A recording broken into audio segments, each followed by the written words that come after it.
उसके साथ ही नौजवान का कहका भी उसमें शामिल था।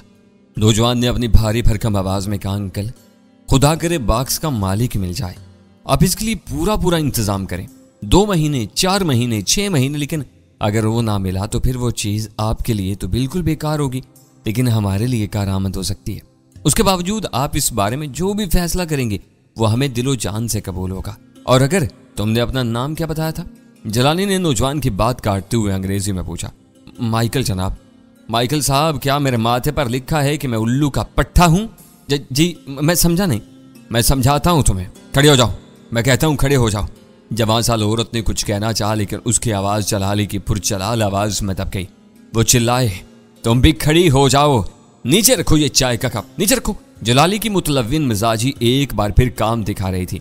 ड्राइंग रूम की सूरत हाल ड्रामाई हो गई थी। जलाली की कड़कती आवाज सुनाई दी, तुम लोग क्या समझते हो? जो काम मुझ पर सख्ती करने से नहीं हो सका वो मुझे बेला फुसला कर और बेवकूफ बनाकर करवा लोगे? तुम्हारे जैसे लोंडे लोंडियों को अपने अजार बंद से बांध कर रखता हूं मैं। मैंने तुमसे कहा था कि इस बारे में कोई बात नहीं होगी, अब फिर वही बकवास कर रहे हो तुम। जलाली साहब की आवाज बुलंद से बुलंद होती जा रही थी। जवान साल खातून घबरा कर बोली, जलाली साहब माइकल का मतलब ये नहीं था, वो तो। बंद कर अपनी बकवास, दफा हो जाए यहां से, फौरन निकलो।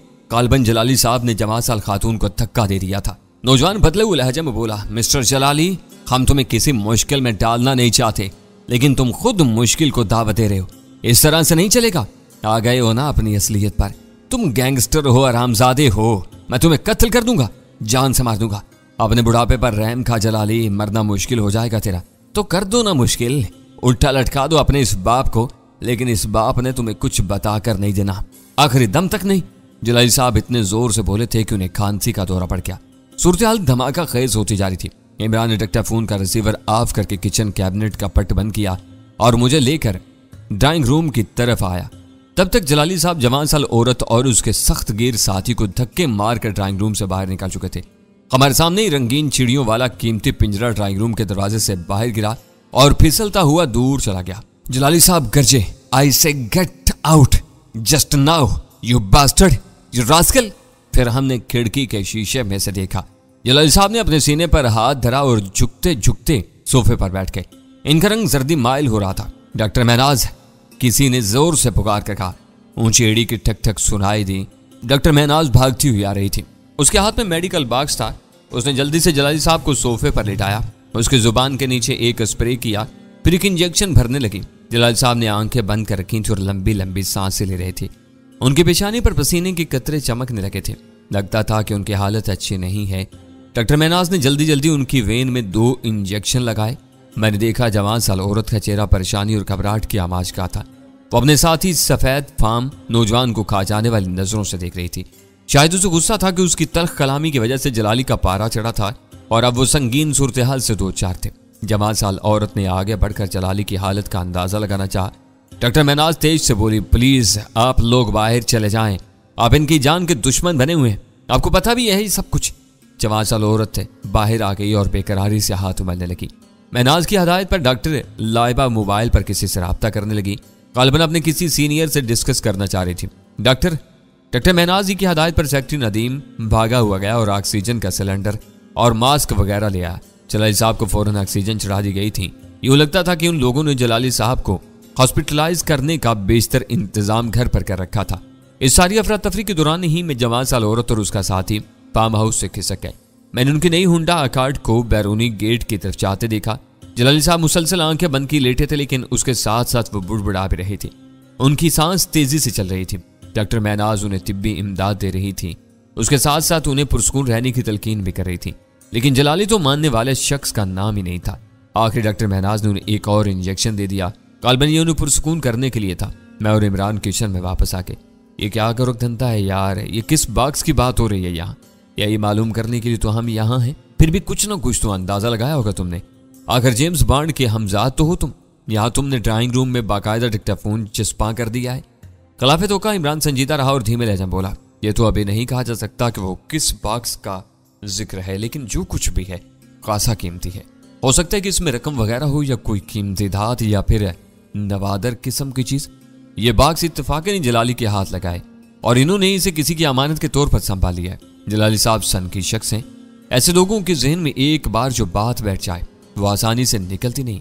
वो अब इस बॉक्स को एक अमानत का दर्जा दे चुके हैं और इससे पीछे हटने को हरगिज तैयार नहीं। हो सकता है कि शुरू में इन्होंने इस बॉक्स को बहुत ज्यादा अहमियत ना दी हो, लेकिन जब इन्होंने देखा कि कुछ लोग दीवानों की तरह इसके पीछे पड़े हुए हैं तो उन्होंने इसको कहीं छुपा दिया।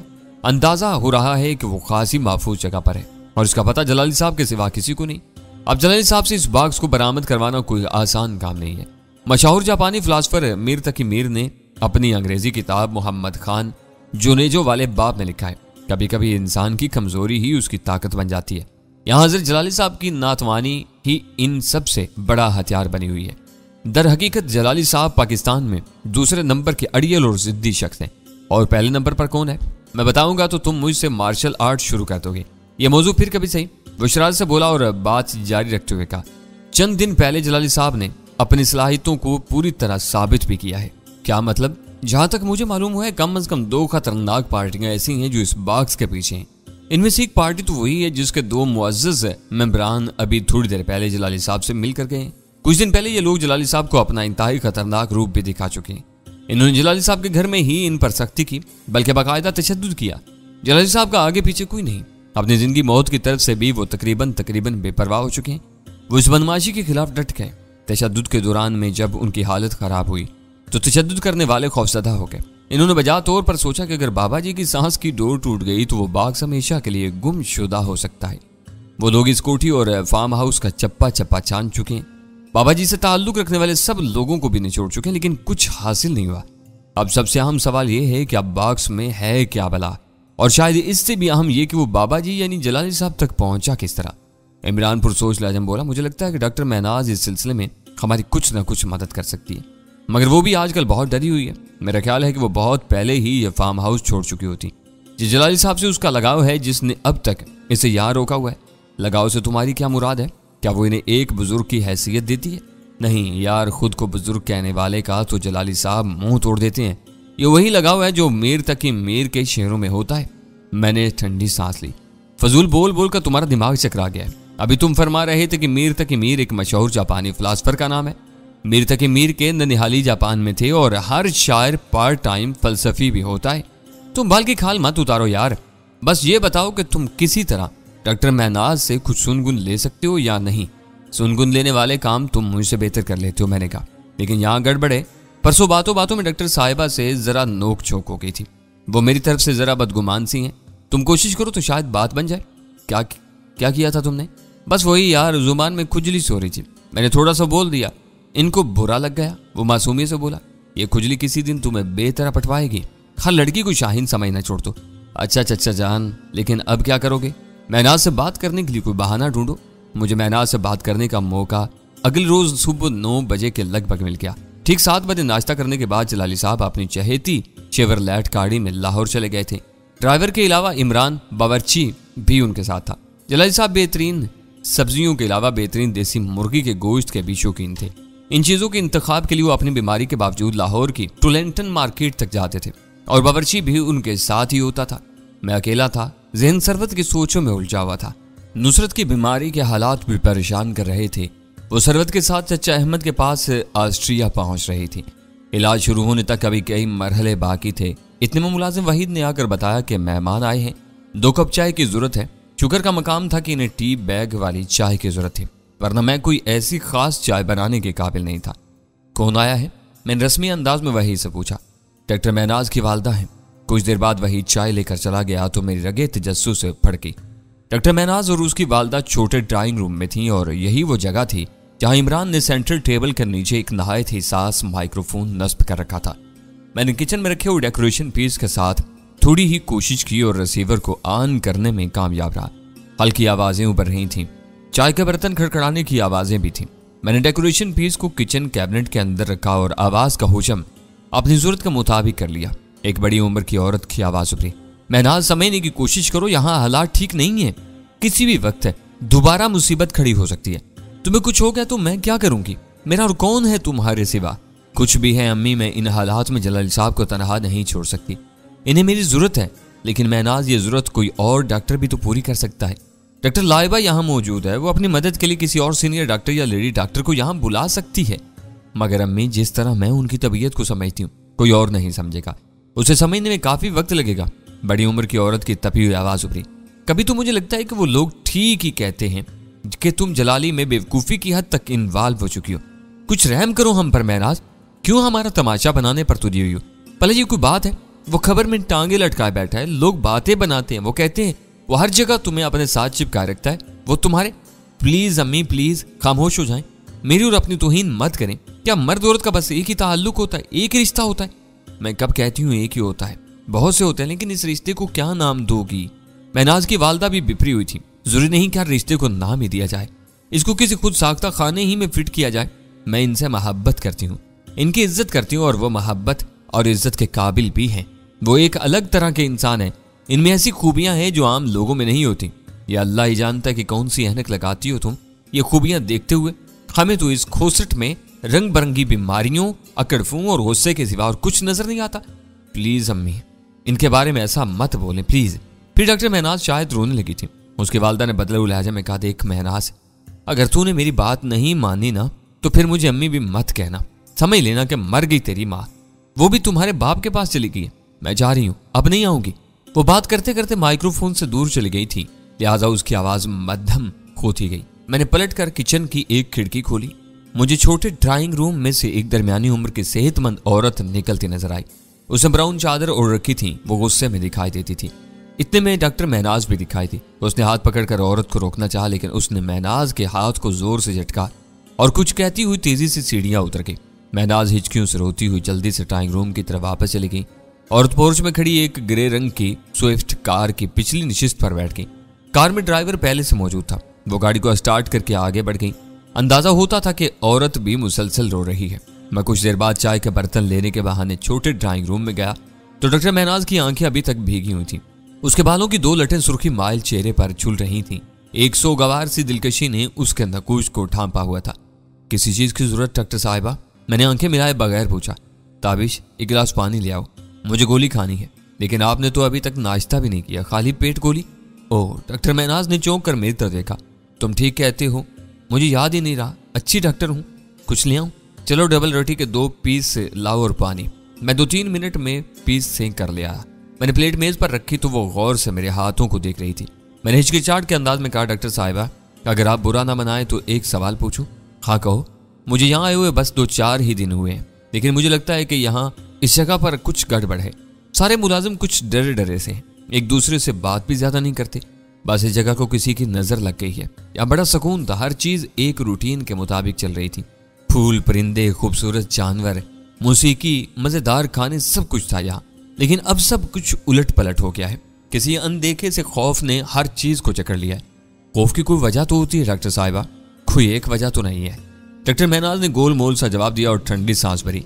मैंने मौजू बदलते हुए कहा, अभी आपने कहा है कि यहाँ बहुत सी अच्छी चीजें थी, परिंदे, फूल और मजीद मजेदार खाने वगैरह।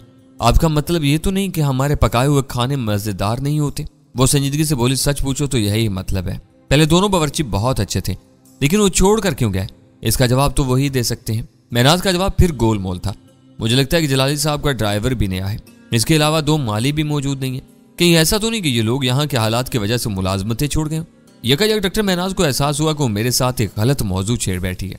मैं मुलाजिम की हैसियत से यहाँ नया आया था। वो बोली, तुम लोगों ने जलाली साहब को बताया है कि तुम इससे पहले इंडिया में काम करते रहे हो, लेकिन मुझे तुम दोनों के हाथों में कोई खास इंडियन जायका नजर नहीं आया।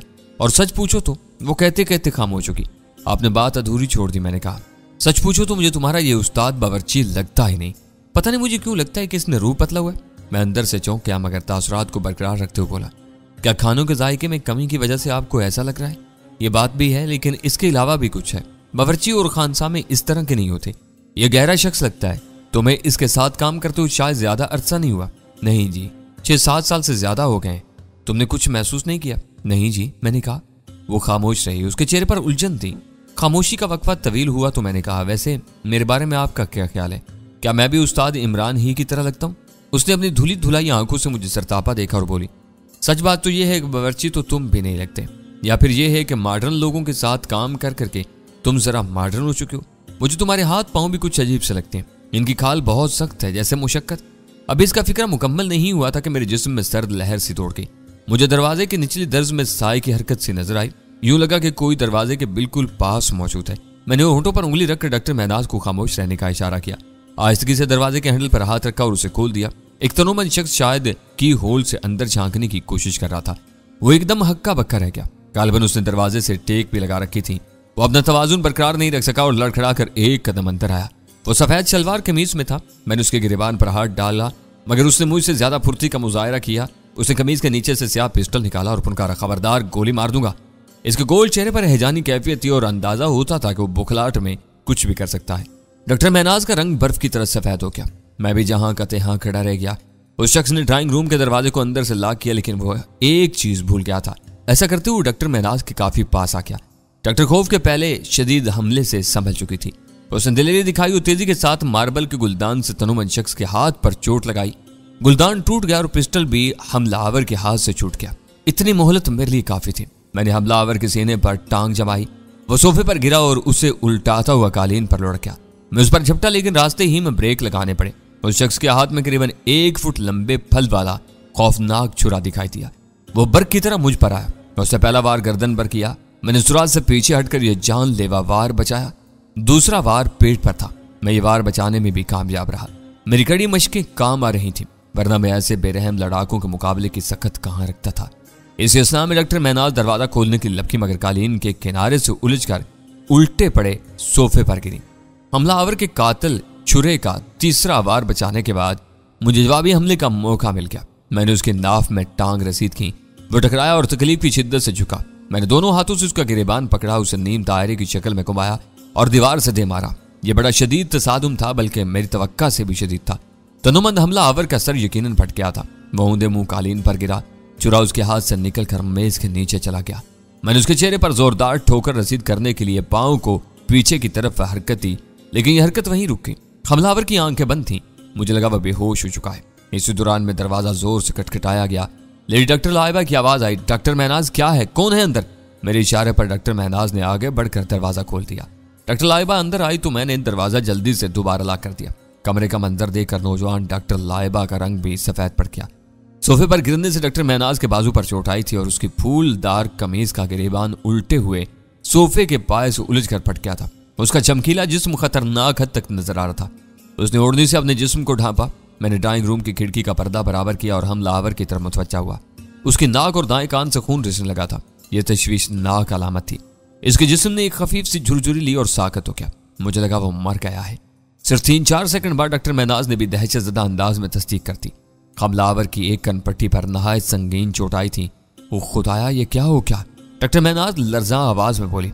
लाहिबा भी थर थर कांप रही थी। कौन था ये? मैंने इन दोनों से पूछा। फार्म की ट्रैक्टर ट्रालियां चलाने वालों में से एक। 8-10 दिन पहले ही मुलाजिम हुआ था। डॉक्टर महनाज ने खुश्क लबों पर जुबान फिर कर कहा। अब क्या होगा? डॉक्टर लाइबा रूहानसी होकर बोली। कुछ नहीं होगा। इस शख्स ने हमारी जान लेने की पूरी कोशिश की है। ये मालिक, ये ड्राइवर के भेस में कोई खतरनाक मुखबर था, लेकिन अभी हमने इस खबर को आम नहीं होने दिया। मैंने अतमा से कहा। डॉक्टर महनाज ठिठकी हुई नजरों से मेरी तरफ देख रही थी।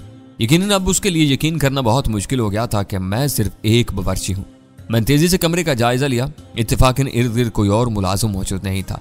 डॉक्टर लाइबा के अलावा यहाँ किसी को ड्राइंग रूम में होने वाली धींगा मुश्ती की खबर तक नहीं हुई थी। ड्राइंग रूम का सोफा उल्टा जरूर था, मगर इसकी टूट फूट नहीं हुई थी। मैंने सोफा सीधा करके रखा, बाकी बेतरतीबी को भी दुरुस्त किया। फिर डॉक्टर महनाज से मुखातब होकर कहा, आप अपनी ओढ़नी को दुरुस्त करके अपने कमरे में जाएं और ये कमीज बदल लें। किसी को कुछ नहीं बताना। हमारा मुआक्कफ है कि यह बंदा ड्राइंग रूम के सामने वाली सीढ़ियों से गिर कर मरा है। वहां ऊपर किसी ने पानी फेंका हुआ था। यह तेजी से आया और लुढ़क गया। आप दोनों मेरी बात समझ रही हैं ना? डॉक्टर महनाज और लाइबा जैसे हिप्नोटाइज हो चुकी थी। दोनों ने एक साथ इस बात में सर हिला दिया। मैंने हमलावर का पिस्टल और छुरा दोनों कपड़े में लपेट कर अपने पास रख लिए। डॉक्टर महनाज से एक बार फिर मैंने कहा कि वो हमलावर को चेक करें। करीबन 1 मिनट बाद महनाज और लाइबा ने तस्दीक की कि वो एक्सपायर हो चुका है। ठीक है, आप दोनों जाएं। मैं इसकी बॉडी को सीढ़ियों के पास रख दूंगा। एक बार फिर गुजारिश है कि आप अभी इस बारे में किसी को कुछ न बताएं और ना ही सच बोलें। डॉक्टर महनाज बदस्तूर मुझे घूर रही थी। उसने लर्जा आवाज में पूछा, क्या मैं पूछ सकती हूँ कि आप दोनों कौन हैं?